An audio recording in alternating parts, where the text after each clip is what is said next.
Our community profile segment spotlights the Salvation Army's George Aren, who recently retired after a lengthy and productive tenure as Director of Disaster Services.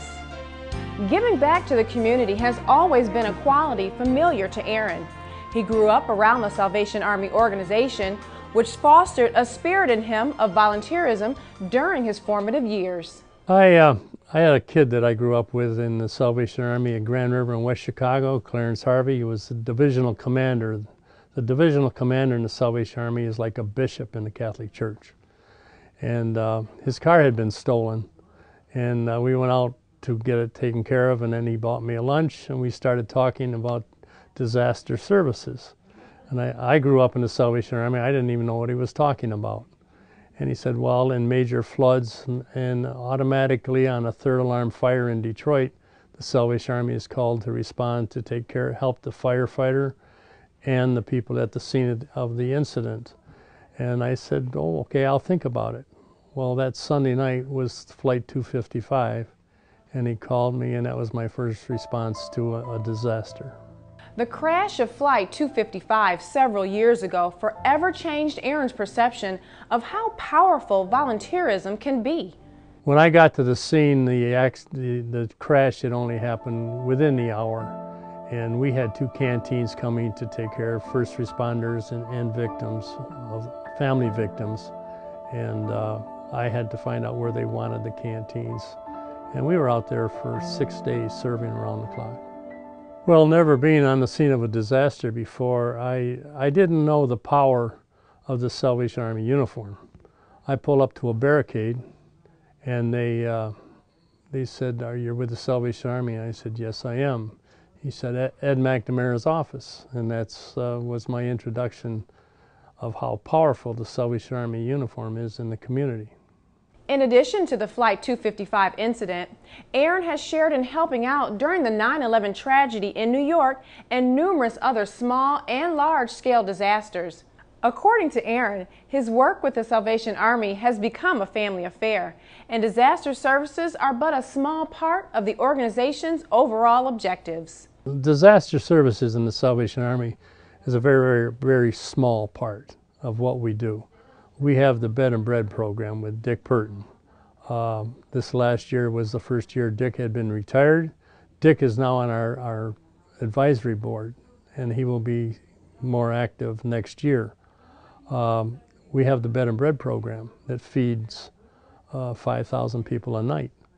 It was my pleasure to drive the first night of the Bed and Bread truck going out.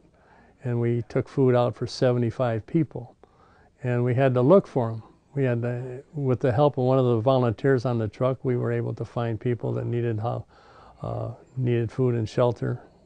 We pulled into a party store, and the fellow got off and he said, "Where's all the people?" And he said, "Well, we've got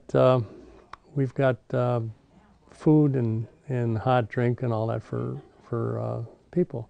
So he came back, he said, "Would you be afraid to pull in that alley over there by that burned out apartment building?" I said, "No." We pulled in there, and 25 or 30 people came out, men, women, and children, out of a burned out apartment house. And that was the start of Bed and Bread.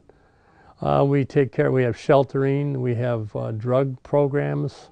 My one son is in charge of the Adult Rehabilitation Center in Romulus, Michigan. That's the thrift stores. The Salvation Army is involved in all kinds of personal needs. What has appealed to Aren the most about the Salvation Army has been the proactive way it helps people materially. It's Christianity with the shirt sleeves rolled up. It's a working place. We have many churches that come in and support us. When we have major fires, major things that draw the attention of the people, money comes into my office to help those people. A fire on Blackstone and 8 Mile Road, and money will come in to help that family. Every dollar that comes in, there's no administration cost. Every dollar that comes in for that fire would be used for that family. In terms of impact, Aren is most proud of the growth of services and the organization's desire to help those in need. I'm proud of the fact that we have made an impact. One of the things people in Michigan, you always hear a lot of the downside of living in Michigan, but we don't have the natural disasters. I've only worked 3 or 4 natural disasters since I've been here. The biggest one was the Dundee tornado just a few months ago. That was the biggest one I had. We were not really into disaster the way the Salvation Army is in other parts of the country. But fortunately for us, with the support of the people, we now have 12 canteens covering eastern Michigan from Sheboygan, all the way down to Monroe. And I have a very free reign of how I can help people. A lot of people in emergency management have a book that's about 8 inches deep. My manual is 8 pages. Who do you help? People in need. And because we're a faith-based church, I have never in 24 years done anything that I have been told I shouldn't do in helping people. We congratulate George on his retirement. To learn more about the Salvation Army and its many volunteer programs, visit salvationarmyusa.org.